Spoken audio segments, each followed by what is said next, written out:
अस्सलाम वालेकुम, उम्मीद है कि आप सब खैरियत से होंगे। आप देख रहे हैं मेरा यूट्यूब चैनल हमदर्द सिद्दीकी। मैंने सोचा क्यों ना इलेक्शन होने वाले हैं, उस पे भी बात की जाए। और जो 3 पार्टियाँ हैं, बाकी तो बहुत सारी हैं, लेकिन जो मशहूर 3 पार्टियाँ हैं उनकी बात की जाए। पीटीआई और पीपल्स पार्टी और एमक्यूएम भी है और बहुत सारी हैं। लेकिन आजकल मीडिया में जो है ये लोग ज़्यादा इम्पोर्टेंट और अहम है, क्योंकि वज़ीर-ए-आज़म इन्हीं तीनों में से कोई एक आएगा, तीनों पार्टियों में से। और जो अपोज़िशन होगी वो भी इन्हीं में से आएगी, और बाकी तो 2 नीचे जो लोग हैं वो देंगे।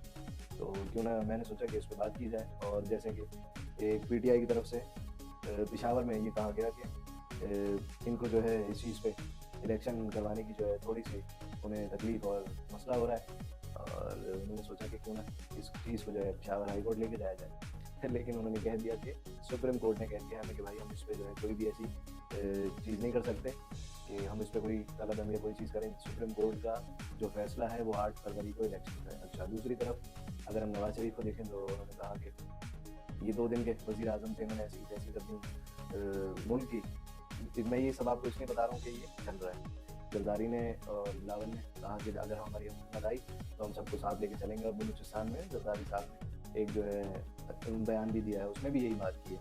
तो फिर दूसरा ये है कि वो लोग जो है पीटीआई का मसला ये चल रहा है कि वो कह रहे हैं कि उनका जो बदला है वो चीज़ जो है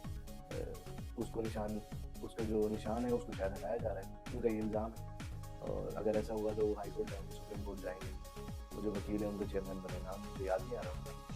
तो दूसरा ये है कि उसके साथ साथ एक ये भी खबर चल रही है कि मुराद सईद और हमाद अजहर का ताल्लुक एनआईसी ब्लॉक कर दिया गया, जो कि खबर जो है वाज़ेह वो वज़ारत दाखिला से अगर देखी जाए तो ऐसा कोई भी अमल नहीं किया गया किसी के साथ कि इन लोगों को जो है किसी भी चीज़ में जो है बंद किया जाए या इनके सीएनआईसी को ब्लॉक किया जाए। तो उसके बाद जो है ये सारी चीज़ें आपको बताने का मकसद ये है कि ये एक जो है ना इलेक्शन कैंपेन शुरू हो गई है तीनों पार्टियों की तरफ से नेशनल लेवल पे, मतलब पूरे मुल्क में इस तरीके की चीज़ें शुरू हो गई हैं। अब आवाम जिसको चाहे वोट दे, जो इनके सपोर्टर्स हैं ज़ाहिर है वो इन्हीं को सपोर्ट करेंगे। मेरा आज वीडियो बनाने का मकसद ये है, ये तो आपको बता दिया कि आज की खबरें इन तीनों पार्टियों की तरफ से ये हैं। और ज़ाहिर है पीटीआई ने जो किया या हुकूमत के थी एग्रेसिव थे वो, उसके बाद जो अब जो उन्होंने काम किया है वो उसका ज़ाहिर बदला लिया जाएगा दूसरी पार्टियों की तरफ से। ये पहली दफ़ा नहीं हुआ है। अगर हम देखें तो नून लीग की जब हुकूमत थी तो उन्होंने, बाकी लीग ने भी जैसे इंतजाम दिया, फिर पीपल्स पार्टी ने कम लिया लेकिन लिया। पीटीआई ने इस चीज़ को ज़्यादा किया और उसके बाद फिर वो पटरी से भी उतरना शुरू हो गए। जैसे उन्होंने जीएचक्यू पे या 9 मई वाला जो हमला है वो आपको बताइए, तो उन्होंने सारे लोगों से लड़ने के बाद फिर वो फजल रहमान या जो मौलवी हैं उनको भी वीज़ा दिया और बाकी सब कहना शुरू कर दिया। फिर दूसरी तरफ कहा कि बाजवा साहब जो हैं इनका ट्रायल होना चाहिए, इदारा इनको देखे। तो ये सारी चीज़ें बताने का मकसद ये है कि इन्होंने हर किसी से पंगा ले लिया और उसके बाद ये अपने ही चीज़ों में फंस गए, जो कि करप्शन या बाकी चीज़ें थी। अब हम ये तो नहीं कहते कि बाकी लोग शफाफ हैं या ये, इन लोगों का हर पार्टी का कहना ये है, सिर्फ इन लोगों का ही नहीं, कि हम शफाफ हैं, दूसरी पार्टी जो है वो ठीक नहीं है। अवाम शुरू से यही सारी चीज़ें देखते आ रहे हैं, लेकिन अवाम का काम है कि कौन काम कर रहा है सियासी लेवल पे, नेशनल लेवल पे, तो उसके बेसिक राइट कौन देख रहा है, कौन पूरे कर रहा है। उन बेसिक राइट्स की जो तहफ़्फ़ुज़ है उसको कौन जो है लीड कर रहा है, या इस चीज़ को कौन समझ रहा है और कौन देखेगा। तो उसको देखते हुए आप लोगों ने वोट देना है। सही है, मेन चीज़ ये है कि आपको बताना है कि वोट किसको देना है आपने, उस चीज़ को आपने ज़िम्मेदारी से तीनों पार्टियों को देखना है। या आपके इलाके में कोई भी पार्टी है, उसका कोई भी एमएलए, एमपी किसी भी से अगर उम्मीदवार खड़ा है, उसको देखें, उसके इलाके में देखें। और ये ना देखें, ये भी देखें कि ये ना हो कि जैसे कराची में अक्सर होता है, लास्ट जब पीटीआई आई या उससे पहले कि डीएचए में रहता है वो बंदा और वो जो है दूसरे इलाके का गुलशन का जो है वो एमएलए, एमपी बन गया, उसको पता ही नहीं है गुलशन के मामलात।